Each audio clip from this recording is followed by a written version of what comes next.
আসসালামু আলাইকুম এভরিওয়ান।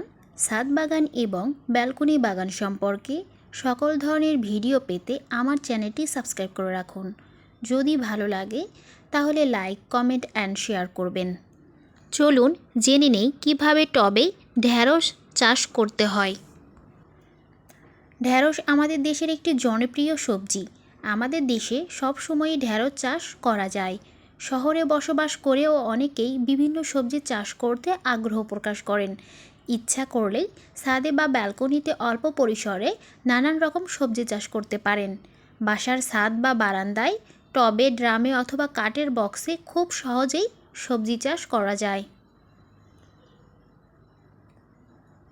গাছের বৃদ্ধি এবং ঢ্যাঁড়সের ভালো ফলনের জন্য মাটি অবশ্যই উর্বর, হালকা এবং ঝুরঝুরা হতে হবে। পানি শুকিয়ে গেলে টবের মাটি যেন ফেটে না যায় সেদিকে খেয়াল রাখতে হবে। টবের মাটি ঝুরঝুরা রাখতে হলে সমপরিমাণে দোআঁশ মাটি ও জৈব সার ভালোভাবে একসাথে মেশাতে হবে। এঁটেল মাটিতে জৈব সারের পরিমাণ বাড়িয়ে দিতে হবে। সাধারণত প্রতি টবের মাটিতে চা চামচের 4 চামচ টিএসপি ও 5 থেকে 6 দিন আগে ভেজানো 116 গ্রাম পরিমাণ সরিষার খোল মেশানো যেতে পারে। ঢ্যাঁড়সের অনেক জাত রয়েছে। এর মধ্যে Pusa, Sawani, Kabuli dwarf, long green, long white, প্যান্টাগনি এইসব বিদেশি জাত অনেক জনপ্রিয়। গ্রীষ্ম, বর্ষা, শীত অর্থাৎ বছরের যে কোনো সময় ঢ্যাঁড়স চাষ করা যায়। তবে বেশিরভাগ ক্ষেত্রেই শীতের শেষ ভাগ থেকে বৈশাখ পর্যন্ত ঢ্যাঁড়স লাগানো যায়। এরপর লাগানো যায়, তবে নাবি ফসলে মোজাইক রোগ হয় বলে ফলন ভালো হয় না। ঢ্যাঁড়সের চারা রোপণকালীন সময় আঘাত সহ্য করতে পারে না বলে সরাসরি মূল টবে বুনতে হবে। ঢ্যাঁড়সের জন্য মাঝারি ধরনের টব হইলেই হয়। প্রতি টবে 2 থেকে 3টি বীজ বপন করতে হবে। চারা গজানোর পর একটি সবল চারা রেখে বাকি চারাগুলো তুলে ফেলতে হবে। খোসা শক্ত বলে ঢ্যাঁড়সের বীজ দেরিতে গজায়। তাই বোনার আগে 28 ঘন্টা বীজ পানিতে ভিজিয়ে রাখতে হবে।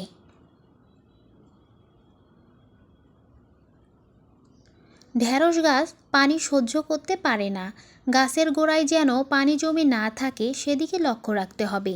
গাছ 10 থেকে 12 সেন্টিমিটার বড় হলে টবের কিনার ঘেঁষে 1 চামচ ইউরিয়া ও 1 চামচ মিউরেট অফ পটাশ মাটির সাথে মিশিয়ে দিতে হবে। শুঁয়োপোকা কচি কাণ্ড ছিদ্র করে গাছের ক্ষতি করে।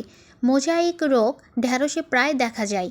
এই রোগে পাতা হলদে হয়ে কুঁচকে যায়।